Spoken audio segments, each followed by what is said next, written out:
Morning. Good morning. મારું નામ મેઘનાબેન સોની છે, સાવરકુંડલા જાઉં છું. વેસ્ટની જો મારી શરૂઆતની વાત કરું તો મેં 3 વર્ષ પહેલાં શરૂઆત કરેલી, પણ સમય જતાં જતાં નથી એવું કે ભાઈ આપણે કંઈક ને કંઈક સંઘર્ષ તો આવે છે. અને થોડું ઘણું એવું હતું કે ભાઈ શું કે વેસ્ટને સમજવામાં મને પણ થોડીક પ્રોબ્લેમ થતી, બરાબર. અને ભગવાનની દયાથી મારા ઘરમાં અત્યારે કોઈ જ વસ્તુની ખામી નથી. અત્યારે બધી વસ્તુ મારી પાસે અત્યારે જે જોયું મને હાજર થઈ જાય છે. પણ વસ્તુની વાત કરું તો મારી જ્યારે શું કે મને અંદરથી અલગ મારા જે સપના હતા એ સપના શું કે મારા ઘરે પણ ક્યારેય મારી પિયરમાં નથી પૂરા થયા. અને મને એવું હતું કે ભાઈ મારે ભણી ગણીને આગળ કે વકીલાત કરવી હતી, પણ ઘરે પપ્પાને એ લોકોને કદી ઈચ્છા ના હતી કે ભાઈ એની આ વસ્તુ નથી કરવાની, કારણ કે ભણવાની જ ના પાડે. 10 સુધી ભણવા દીધી, કેટલી વધારે નહીં. તો આવું બધી મારે થોડી પ્રોબ્લેમ થઈ. પછી મારા મેરેજ થયા. મેરેજ ટાઈમ પછી શું કે ફેમિલી મોટી હતી મારી, એટલે ફેમિલીના હિસાબે શું કે કાંઈ બીજું કોઈ વસ્તુ નથી એ કરવા દેતા. અને સાચું ભાઈ મારો સમય એક જ જગ્યાએ વિતાવતી હતી, તો એ જ હતું મારું કિચન. કારણ કે રસોઈનો મને એટલો શોખ હતો, એટલે જાજો ભાઈ હું રસોડામાં જ હોતી. કારણ કે મને સિંગિંગ, ડાન્સિંગ અને કુકિંગ અને એલએલબી આ વસ્તુ મારે કરવી હતી, પણ મારા સપના પૂરા નહોતા. અને હવે ધીરે ધીરે કરીને હું મારા સપના પૂરા કરું. અને આજે વાત કરું તો મને અત્યારે સપોર્ટ કરનાર મારા હસબન્ડ છે, મારા સાસુ છે અને મારા બાળકો છે. આજે હું પણ 3 બાળકોની માં છું. 3 સંતાન છે. અત્યારે 18 વર્ષની મારી બેબી છે. જે જ્યારે મેં સ્ટાર્ટિંગ કર્યું વેસ્ટિંગનું ત્યારે શું કે મારી પ્રેગ્નન્સી નહોતી. મારે શું કે 4 વર્ષનો બાબો હતો અને સૌથી મોટી 13 વર્ષની બેબી હતી. અને ત્યારે મેં વેસ્ટી શરૂ કર્યું. અને થોડોક સમય થયો જ્યારે મને વેસ્ટ જ્યારે મારી સામે આવ્યું ને ત્યારે મને વાત કરી કે ભાઈ આમાંથી ઇન્કમ મળે છે. એટલે ત્યારે મને થોડુંક લાગ્યું કે ભાઈ ઇન્કમ આમાંથી ક્યાં થાય, કારણ કે ગમે આપણે બહારથી પ્રોડક્ટ લાવે છે કોઈની પૈસા પાછા નથી આવતા. પહેલી વસ્તુ તો મને એ ફોલો થયું કે ભાઈ આ વસ્તુ ખોટી છે, ફેક છે, આ વસ્તુ કોઈ હોય જ નહીં. પછી મને ફોર્સ કરવામાં આવ્યો. એ લેડીઝને હું હજી સુધી મેં જોયા નથી. ઓનલી ફોર અમે ફોનમાંથી વાતચીત કરી અને મારે શું કે જોઈનિંગ કર્યું, પ્રોડક્ટ લીધી. મને કે જાજો નહીં પણ થોડું ઘણું તમે લઈને શરૂઆત કરો અને જુઓ. અને શરૂઆત કરી અને એ જ સમય એ જ મહિનાની અંદર મારી સાથે 10 લેડીઝો જોડાયેલી. અને મેં સાથે મારી નીચે 3 લેડીઝોને મેં ફાસ્ટ કરાવી. અને એ સમયે જ્યારે મેં ફાસ્ટ કર્યું અને પછી મારી ઘરે જ્યારે કે બોનસ આવ્યું ત્યારે 28 રૂપિયા મારું બોનસ હતું, પહેલું વહેલું. અને ત્યારે મેં પહેલું વહેલું મારું જે બોનસ આવ્યું ને મેં મારા ભાઈને મળ્યું કે ભાઈ જો મને મેં બિઝનેસ શરૂ કર્યો એની અંદર મને એટલા પૈસા આવ્યા પાછા. અને ત્યારે મને દાંતમાં કાઢી નાખ્યું. એટલે કે આટલા એવા પૈસા કે તું જે મને કહે છો આટલા તો એને અમે છોકરાઓને ગરીબોને કે દાન દેતા હોય છે, ડેલી છોકરાઓને ભાગમાં વાપરી નાખતા હોય. તો આની આપણે કે લડશું કંઈક એવી વસ્તુ કંઈક કે જે તારા કે આગળ કે મોટી ઇન્કમ આવે. એટલે આ વસ્તુ જ્યારે મને કીધું એટલે પછી થોડું ઓલું થવા માંડ્યું, કારણ કે એક તો ઘરના લોકો ડેલી મિનિમમ અમારે શું કે ભગવાનની દયાથી બધા બહેનોના સપોર્ટના કારણે કે અમારે શોરૂમ છે અત્યારે સાવરકુંડલાની અંદર. મંથલી અમારી ઇન્કમ 50 થી 60 કે 50 થી 1 લાખની મહિનાની હોય છે, પણ શું કે અઠવાડિયાની હોય છે. અમારા શું કે કોઈ વસ્તુની ખામી નથી. અત્યારે અમારા જે કારીગરો છે ને એના મહિનાના પગાર 30,000 છે. હું સાવરકુંડલાની અંદર જ્યારે કે લગ્ન કરીને આવીને ત્યારે મેં સાવરકુંડલા જોયું હતું. જે મીનાબા કેમ કહે છે કે અમારે ઓજલ હોય છે, સેમ અમારે એવું છે. આમે તો દરબારના સોની રહ્યા ને બરાબર. એટલે આવી પ્રશ્ન મને એવો થતો હતો. પછી અત્યારે કાંઈ પણ અમારે જોતું હોય ને, અમારો એક ઘર માટેનો એક કારીગર છે જે બાળકોને લેવા મૂકવા પછી ઘરની કાંઈ વસ્તુ જોતીકારક હોય માટે કારીગર હોય છે. ગમે કામકાજ માટે એક કારીગર. અમારે અત્યારે 4 કારીગર છે એમાંથી ને એ જ કરવાનું. એટલે લેડીઝને ક્યાંય જવાનું જ ન હોય. પછી મને શું કે અંદરથી એવું થતું હતું કે ભાઈ મારો આ રસોડામાં કેટલો ટાઈમ રસોડામાં રહે છે. કાંઈક મારું તો ફિલિંગ હોય ને, મારે તો કંઈક કરવું તો છે ને, બરાબર. પછી સમય ગયો, વેસ્ટની શરૂઆત થઈ અને મેં તમને વાત કરી એવી રીતે એવું કે પેલી ઇન્કમ આવી, થોડો ટાઈમ કર્યો, લગભગ 6-7 મહિના કર્યું. પછી સમય એવો કે મારે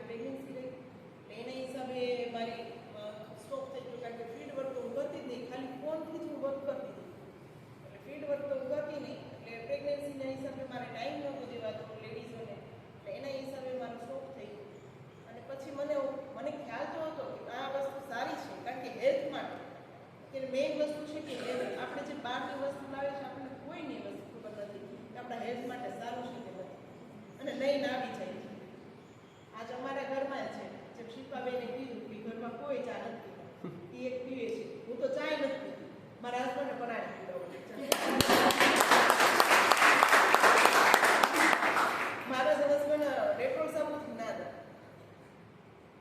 આપણે શું કે તુલસીનો નહીં, આપણે જે નીમ સોપ છે ને નીમ સોપ નહીં, એ બંધ કરી દીધું. પછી પતંજલિની પેસ્ટ એને પતંજલિની જોઈએ. પતંજલિની આપણે એ સિવાય કે નહીં. અમારા ઘરમાં 2 પેસ્ટ પડી હોય, એક એની ને એક મારી. પછી જે પતંજલિની પૂરી થાય ને એટલે એનો પેસ્ટ મૂકી દે. મને ખબર છે કે એ વસ્તુ એને ગમે છે, એકવાર ટેસ્ટ કરશે એટલે ખબર પડશે પતંજલિ જેવું છે. પણ એની અંદર શું આવે છે એને નથી ખબર. કારણ કે ઘરના લોકોને આપણે કહીશું ને કે શું વસ્તુ આ છે શું નહીં, તો એ ક્યારેય નહીં માને, ખાલી જોયા જ કરશે. આજ મારી સાસુની જ વાત કરું ને, મારી સાસુ અત્યારે અમે સાસુઓ બંને ફિલ્ડ વર્કમાં જઈએ, બરાબર. મારા સાસુ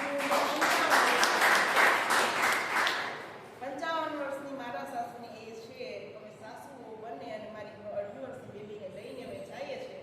મારા સાસુને પણ ક્યારેય એવું નહોતું કે આપણે પ્રોડક્ટ સારી છે કે નથી સારી, પણ એ લઈને હું કે આમનો જોતા લેતા નહીં, ક્યારે યુઝ ન કરતા. કારણ કે અહીંથી લઈ લઈએ તો પાછી આમથી લઈને આવતા બજાર પાસે. પછી જ્યારે અત્યારે હું મીટિંગ કરું છું એમાં જોવે છે, પછી અત્યારે સામે એવી જ રીતે મારી સાથે પણ એવો બનાવ બન્યો કે મારે જ્યારે બ્રોન્ઝ કમ્પ્લીટ કરવાનો હતો, મારે 300 પીવી પડતા હતા.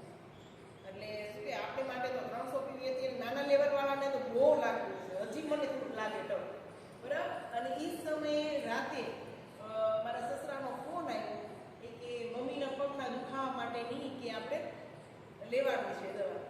અને મારે તો ભગવાન આવી ગયા, કારણ કે 300 પીવી સીધો શું કે 10,000નો કોમ્બો જ નાખી દીધો 6 મહિનાનો. એટલે સીધો એ જ નાખી દીધો. મેં 6 મહિનાની મમ્મીને કહ્યો ચાલશે, ચાલશે. તો મેં કીધું બાંધો નહીં, ડોક્ટર મેં કીધું કોમ્બો નાખી દો, એટલે કોમ્બો નાખી. આ છે વેસ્ટેજ. અને શરૂઆતની વાત કરો તો ભાઈ આ બધું શું કે સંઘર્ષ આપણને નહીં આવે તો આપણે શું શીખશું. અત્યારે મારા ઘરે એવો પ્રશ્ન બને છે, મારા ફેમિલીવાળા એ ના પાડી હતી, ઘરના ભાઈ મમ્મી પપ્પા હજી લોકો ના જ પાડે છે. કારણ કે મારી અત્યારે હાઈ છે ખાલી 8 હજાર છે, અને મારા હસબન્ડની ખાલી દાનની ઇન્કમ ગણીને તો બહુ ફેર પડી જાય છે, બરાબર. પણ હા, આ વસ્તુ મેં વિચાર એક વસ્તુ જરૂર કરી છે, મારી માટે તો પણ મારા બાળકો માટે કેટલી સારી છે. પહેલું તો એ કે એનું હેલ્થ, બીજું કે જ્યારે હું કે આ ઇન્કમ જ્યારે હું અત્યારે સ્ટ્રગલ કરું છું, આ સવાર મારા બાળકોને કરી બરાબર. અત્યારે મારી મોટી બેબી છે, 1-2 વાર તો જોઈ હોસ્ટેલમાં છે. એ જ્યારે મેં શું કે મીટિંગ કરવા જતી ને, મારા બાળકોને પણ અત્યારે ડેમો આવડે છે કે કઈ રીતે ડેમો કરવો, એ અગાઉ બધું બોલતા હોય છે. અને મારા બાળકો પણ સપ્લિમેન્ટ લે છે. અને ફિલ્ડ વર્ક કરવા જ્યારે હું જાઉં ને તો એ મારા શું કે જાજો ભાઈ શું કે મારા હસબન્ડના ઓળખી જાઓ, કારણ કે આજુબાજુના ગામના બધા એના છે, એ બધા લેડીઝો ઓળખે. એટલે જ્યારે હું જાઉં ને ત્યારે બોલું થાય તો ઘણા લેડીઝો એવું કે કપિભાઈને એટલા બધા કે શોરૂમના માલકી, અને તમે સાબુ શેમ્પુ લઈને આવ્યા છો મારી પાસે, એમ તમારે શું જરૂર છે? ત્યારે હું એક જ વસ્તુ કહું, જરૂરિયાત કાંઈ નથી મારે,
ત્યારે કાન ને આંખ બંધાણી જાઉં છું કે સામેવાળા કોણ છે, મારા હસબન્ડને ઓળખે છે, કદાચ કંઈક કહેશે તો વિચારતી જ નથી અને સાંભળતી નથી કે ભાઈ આ લોકો એમ કહે છે તો કે ભાઈ આના વાઈફને જરૂર છે. મને ખબર છે જો હું આંખ ને કાન ખુલ્લા રાખીને કરીશ ને તો ક્યારેય સક્સેસ થાય. અત્યારે થોડાક ટાઈમ પહેલા મેં કૌશિક સરને વાત કરી ફિલ્ડ વર્કમાં હું જાઉં ને કૌશિકભાઈ, મારે થોડીક મેં કીધું કે ડ્રાઈવરને લઈને જવો પડે કારણ કે પાછળ તો ફી હોય નહીં, ડ્રાઈવરને લઈને જાઓ અને મારા સાસુ હોય યાર એટલે ડ્રાઈવરની વર્ધી અને ડીઝલ બંને વસ્તુમાં ક્યારેક જોઈનિંગ આવે ન આવે, પ્રોડક્ટ જાય ન જાય તો એ વસ્તુ. અને ત્યારે મેં કૌશિકભાઈને એક જ વસ્તુ કીધી, કૌશિકભાઈ હું અત્યારે જે ફિલ્ડ વર્ક કરું છું ને હું જોતી નથી, મેં કીધી ઇન્કમની મેં કીધું મેં લિસ્ટ નથી કરી કારણ કે આવતા વર્ષની અંદર ગ્રાઉન્ડ ડાયરેક્ટરના લેવલે પહોંચી 1 લાખની ઇન્કમ મારે લેવાની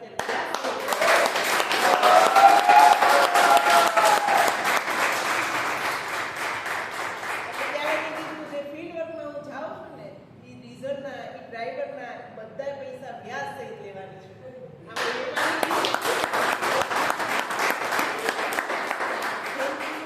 અને બસ એટલું જ કહેવાનું કે બસ ભરોસો રાખીને તમે ચાલો અને કે આપણે જે બિઝનેસમાં તમે જોડાણા છો એમાં ઘણી તકલીફો આવશે પણ એ તકલીફો સામે ક્યારેય નહીં જોતા કારણ કે બધી વસ્તુ આવે છે. અત્યારે મારી હાલની જ વાત કરું છું, હવે અત્યારે મસાલા સિઝન બધી ચાલે છે, મારે 54 કિલોના બટેટા આવ્યા છે, હું એકલી રાતે કરું છું, 30 રૂપિયા ઘરકામ કરું અને એને ફોન કરીને ઓર્ડર લઉં છું, પછી રાતે 12 વાગ્યા 3 વાગ્યા સુધી રાતના વેફર પાડો, દિવસના નહીં રાતે 3 વાગ્યા સુધી મસાલા વેફર આ બધી વસ્તુ કરું છું.